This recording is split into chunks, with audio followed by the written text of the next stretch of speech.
చూడండి, ఇంకోసారి మా ఇంటికి రావడం, మీ తమ్ముడిని కలవడం, మాట్లాడడం చేయకండి. మీ వల్ల మా ఇద్దరి మధ్య గొడవలు అవుతున్నాయి. అది కాదమ్మా, ఒకసారి వాడితో మాట్లాడి. ఆపండి. ఏం మాట్లాడతారు? ఎప్పుడో తమ్ముడు తమ్ముడు అని మీ వెంట తిప్పుకున్నారుగా. ఆస్తి మొత్తం దోచుకున్నారు. సరిపోలేదా? ఇంకేం కావాలి?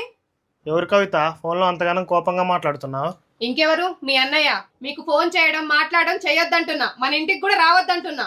ఏం మాట్లాడుతున్నావు నీకేనా అర్థం అవుతుందా? తను నాకు అన్నయ్య, నీకు బావగారు. మర్యాద లేకుండా నోటికొచ్చినట్టు మాట్లాడతావా? మా అన్నయ్య ఎంత బాధపడతాడు. ఏంటండి లేస్తే అన్నయ్య అన్నయ్య అంటారు? అంతగానో ఏం చేశాడు మీ అన్నయ్య? మిమ్మల్ని వెనక తిప్పుకుంటూ చిల్లి గవ్వ కూడా ఇవ్వకుండా బానే సంపాదించుకున్నాడుగా. ఇంకేం కావాలి? అంత ప్రేమ ఉన్నోడు అసలు తమ్ముడి కోసం ఏం చేశాడు? ఒకటి చెప్పండి నాకు. నోరు ముయ్, వింటున్నా కదా అని నోటికొచ్చినట్టు మాట్లాడకు. అసలు నా అన్నయ్య గురించి నీకేం తెలుసు? మా అమ్మ నాన్న చిన్నప్పుడే చనిపోతే తను చదువు మానేసి నన్ను చదివించాడే. అయినోళ్ళు మమ్మల్ని దగ్గరికి చేయలేదు, అయినా మేము ధైర్యం కోల్పోలేదు. నేను మా అన్నయ్యకి తోడుగా, మా అన్నయ్య నాకు తోడుగా ఉన్నాడు. మా అన్నయ్యకు పెళ్ళైతే